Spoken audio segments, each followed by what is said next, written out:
La légende du dieu de la montagne Tan vient.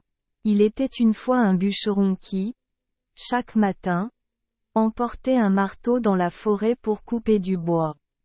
Chaque fois, il abattait quelques arbres secs dans la forêt, et quand il était chargé, il revenait.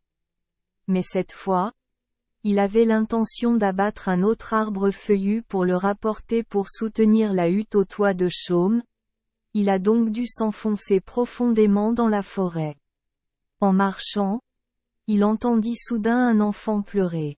Il s'arrêta pour écouter d'où venaient les cris et aperçut devant lui, sous un gros bouquet d'arbres, une très grosse chèvre sauvage déterrant un tas de foin avec ses pattes avant. Un tas d'herbe sortait de l'herbe. Point. Le bûcheron s'est glissé et s'est caché derrière un grand arbre à proximité pour voir ce que faisait la chèvre. L'animal a fouillé très doucement le tas d'herbe, révélant peu à peu un bébé rouge et dodu, puis il s'est allongé pour allaiter le bébé. L'enfant siffla pour remplir ses seins de lait. Au bout d'un moment, la chèvre se releva, lécha les cheveux hirsutes de l'enfant et s'enfuit. Dès que la chèvre est partie, une volée d'oiseaux est arrivée et a recouvert le bébé d'herbe sèche. En un clin d'œil, ils se sont envolés. Le bûcheron a murmuré pour lui-même, « Le sort de cet enfant est très étrange. » Il alla fouiller dans le tas d'herbe sèche et vit que c'était un garçon. Il l'a ramassé et l'a ramené à la maison pour l'élever. Le bébé a grandi très vite. Le bûcheron en a pris soin comme son propre enfant au destin étrange. Il a nommé le bébé Ki. Quand il a grandi, Ki était en très bonne santé. Chaque jour, Ki portait un marteau et suivait son père adoptif dans la forêt pour couper du bois de chauffage. Un jour, Ki a abattu un arbre assez grand pour que 2 personnes puissent s'enlacer, de l'aube au crépuscule, mais il n'était toujours pas terminé, alors il a dû abandonner et partir. Le lendemain matin, lorsqu'il arriva au pied de l'arbre pour continuer à le couper, il fut très surpris. Le grand arbre qui avait été abattu hier était maintenant complètement intact, comme si aucun marteau ne l'avait jamais touché.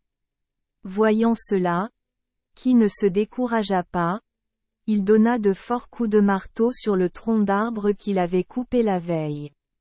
Bien qu'il ait fait de son mieux, au crépuscule, il n'avait toujours pas fini d'abattre l'arbre. Tôt le lendemain matin, Ki reprit le marteau et s'apprêtait à poursuivre le travail qu'il avait laissé inachevé, lorsqu'il vit que la coupe de la veille était à nouveau la même. Il ne s'est pas découragé et a recommencé à couper, mais au moment où il a été gêné, il n'avait toujours pas fini de couper. Cette fois, il n'est pas revenu. Il a grimpé sur un arbre voisin pour observer comment l'arbre se guérissait la nuit. À minuit, la lune et les étoiles remplissaient le ciel. Soudain, un vieil homme avec une canne s'est dirigé lentement vers l'arbre à moitié coupé. Le vieil homme a pointé l'arbre avec un bâton, et en un clin d'œil, la marque de coupe était revenue comme avant. Ki sauta rapidement de l'arbre et courut demander au vieil homme. J'étais sur le point d'abattre un grand arbre avec beaucoup de difficultés. Pourquoi as-tu gâché mon travail comme ça? Le vieil homme répondit. Je suis Tai Bak Tin Kwan. Je ne veux pas que quiconque abat ce vieil arbre. Eh bien, je vais te donner un bâton pour que tu puisses aller chercher un petit arbre à abattre. Ayant fini de parler, le vieil homme a donné à Ki le bâton de marche dans sa main puis a disparu. Un jour, alors qu'il jouait au bord de la rivière, Ki a vu un gros serpent avec la tête écrasée et morte. Il y a longtemps, Ki tenait un bâton et pointait la tête du serpent. Soudain, le serpent revint à la vie, agita sa queue, leva la tête pour regarder Ki, puis rampa dans la rivière et disparut. Un soir, Ki était assis dans une hutte au toit de chaume lorsqu'un beau jeune homme bien habillé apporta des trésors pour remercier qui. Il s'appelait Thielon, servant le fils du roi dragon dans la mer du Sud. Il a été battu à mort par un berger de buffle au bord de la rivière et a été sauvé par qui l'autre jour. Qui n'accepte définitivement pas de cadeau. Le jeune homme était confus et a essayé d'inviter qui à l'aquarium pour jouer.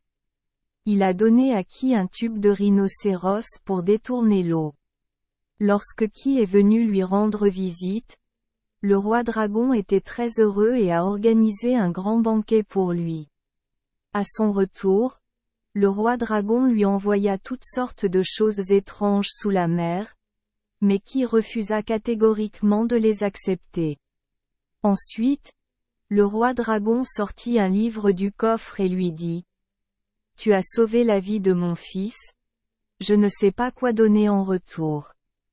Maintenant, vous n'accepterez aucun cadeau, alors j'aimerais vous offrir ce livre.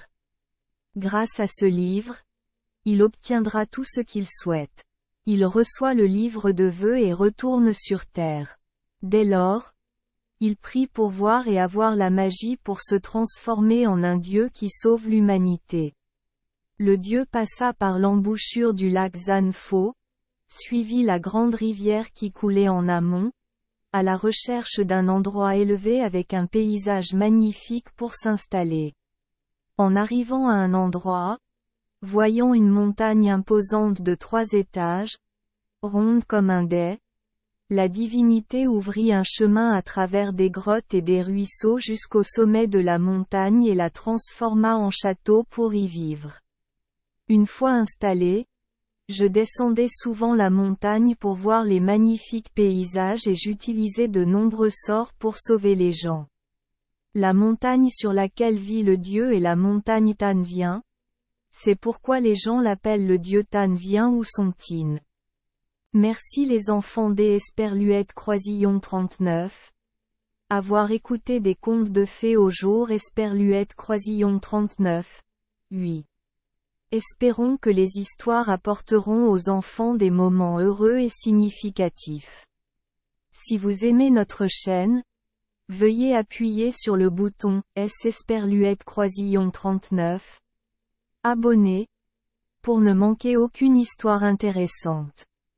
Je vous souhaite une bonne nuit de sommeil et de beaux rêves.